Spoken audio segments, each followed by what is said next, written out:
9 ಗಂಟೆಯ ಮತ್ತೊಂದು ಎಕ್ಸ್ಕ್ಲೂಸಿವ್ ಆದಂತಹ ಸುದ್ದಿ.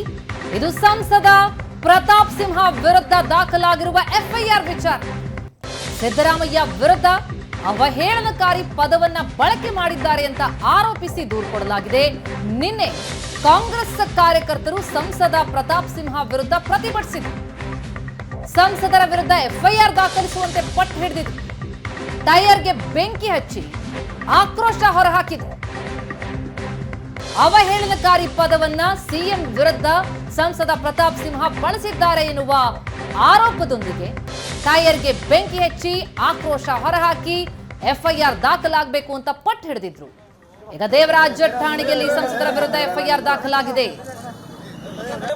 ಸಿದ್ದರಾಮಯ್ಯ ವಿರುದ್ಧ ಅವಹೇಳನಕಾರಿ ಪದ ಬಳಕೆ ಮಾಡಿದ್ದಾರೆ ಸಂಸದ ಪ್ರತಾಪ್ ಸಿಂಹ ಎನ್ನುವ ಆರೋಪದಡಿ ಈಗ ಎಫ್ಐಆರ್. ನಿನ್ನೆ ಪ್ರತಿಭಟನೆ ನಡೆದಿತ್ತು, ಆಕ್ರೋಶ ಹೊರಹಾಕಿದ್ರು, ಎಫ್ಐಆರ್ ಆಗಬೇಕು ಅಂತ ಪಟ್ಟು ಹಿಡಿದಿದ್ರು. ಅದರಂತೆ ಈಗ ಎಫ್ಐಆರ್ ದಾಖಲಾಗಿದೆ. ನೀವು ಪೋಷಕರಾಗಲು ಕಾಯುತ್ತಿದ್ದೀರಾ? ಚಿಂತಿಸದಿರಿ. ಓಯಾಸಿಸ್ ಫರ್ಟಿಲಿಟಿ 90,000 ದಂಪತಿಗಳ ಜೀವನದಲ್ಲಿ ಸಂತೋಷವನ್ನು ತಂದಿದೆ. 7825893601ಗೆ ಕರೆ ಮಾಡಿ ಅತ್ಯದ್ಭುತ ರಿಯಾಯಿತಿ ಪಡೆಯಿರಿ ಹಾಗೂ ಎಲ್ಲರಿಗೂ ಗುಡ್ ನ್ಯೂಸ್ ಕೊಡಿ. ಭಾರಿ ಪ್ರತಿಭಟನೆಯಾಗಿತ್ತು. ನಿನ್ನೆ ಟೈರ್ಗೆ ಬೆಂಕಿ ಹಚ್ಚಿ ಆಕ್ರೋಶ ಹೊರಹಾಕಿದ್ರು.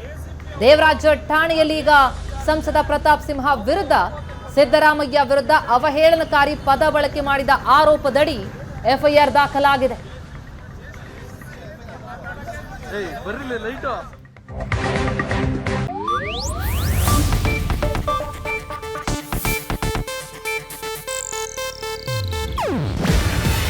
ಇದು ಏಷ್ಯಾನೆಟ್ ನ್ಯೂಸ್ ನೆಟ್ವರ್ಕ್ ಪ್ರಸ್ತುತಿ. ನೀವು ನೋಡ್ತಿದ್ದೀರಾ ಏಷ್ಯಾನೆಟ್ ಸುವರ್ಣ ನ್ಯೂಸ್.